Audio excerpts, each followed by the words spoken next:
বাঁশকরল পাহাড়িদের খুবই জনপ্রিয় একটা খাবার। বাঁশকরল পাহাড়িরা বিভিন্ন স্টাইলে রান্না করে, যেমন মুরগির মাংস দিয়ে, গরুর মাংস দিয়ে। আর পাহাড়িদের খুবই জনপ্রিয় একটা রেসিপি ভাতছুরি মালা, যেখানে হরেক রকমের পাহাড়ি মশলা ব্যবহার করা হয়।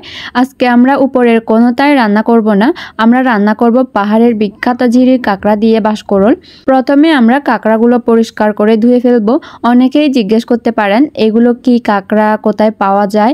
আমি কিন্তু অলরেডি ভিডিওতে 2-1 বার বলছি, তাও বলি এগুলা কিন্তু আপনারা পাহাড়ের ঝিরি ছাড়া অন্য কোনো জায়গায় পাবেন না, কারণ এগুলো ঝিরির কাঁকড়া, যেগুলা হচ্ছে শনিবারে কাপ্তাই জেদিঘাট বাজার থেকে কিনে নিয়ে আসা হয়েছে, এক জোড়া 15 টাকা করে। কাঁকড়াগুলো এখন পরিষ্কারভাবে ধুয়ে ফেলার পর আমি কাঁকড়া 2 পিস করতেছি। পিস করার পরে কাঁকড়ার ভিতরে যে অংশগুলো আছে সেগুলো নিয়ে নিচ্ছি, কারণ এগুলো অনেক মজার। আর কাঁকড়ার এই অংশগুলোকে আমরা বলি ঘিলুক, যেটা খাইতে খুবই মজার। কাঁকড়াগুলো পিস করা শেষ, আর এই যে কাঁকড়ার এই অংশগুলোকে আমরা বলি দাঁড়, যেগুলার স্বাদ টোটালি অন্যরকম, খুবই মজার। আর আমার এই অংশগুলোকে বেশি ভালো লাগে। মোটামুটি সব রেডি করে ফেলছি, এখন হালকা করে মরিচ দিয়ে রান্না শুরু করে দিব। প্রথমে তেল দিয়ে দিচ্ছি। আজকের বাঁশকরল আর কাঁকড়া তরকারি তেল দিয়ে রান্না করব।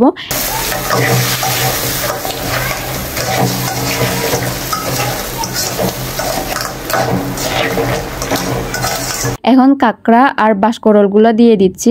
ভাই অনেক দিন ধরে খাইতে ইচ্ছে করতেছিল। আর আপনারা চাইলে বাঁশকরল বাসায় রান্না করতে পারেন।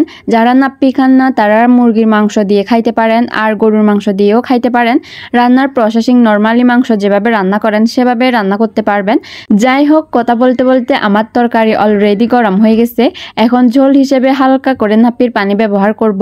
আবার এখানে এসেও অনেকে অনেক কিছু বলবে নাপ্পি কেন দিচ্ছি। আসলে একটা কথা বলি, আমাদের আদিবাসীদের খাদ্যাভ্যাস এক এক সম্প্রদায়ের এক এক রকম। যেমন আমরা আদিবাসীদের মধ্যে চাকমা, মারমা, ত্রিপুরা, আরও অনেক আদিবাসী সম্প্রদায় আছে। সবার খাদ্যাভ্যাস সংস্কৃতি কিন্তু আলাদা। আমি রান্না করতেছি আমাদের বাসায় যেভাবে রান্না হয় সেভাবে, আমার একদম শাশুড়ির স্টাইলে। আমার অর্ধেক রান্নায় আমার শাশুড়ির থেকে শিখা। সো আমি যেভাবেই রান্না করি, কে কি বললো এটা আমার দেখার বিষয় নেই। যাই হোক, বাঁশকরল ফ্রাই সিদ্ধ হয়ে গেছে, রান্নাও হয়ে গেছে। আপনারা অবশ্যই জানাবেন কেমন হয়েছে। আর আপনারা আমাদের পাহাড়ি কি রেসিপি দেখতে চান অবশ্যই কমেন্ট করে জানাবেন, আর আমি অবশ্যই দেওয়ার চেষ্টা করব। তো সবাই ভালো থাকবেন, সুস্থ থাকবেন। দেখা হবে নেক্সট কোনো ভিডিওতে। টাটা।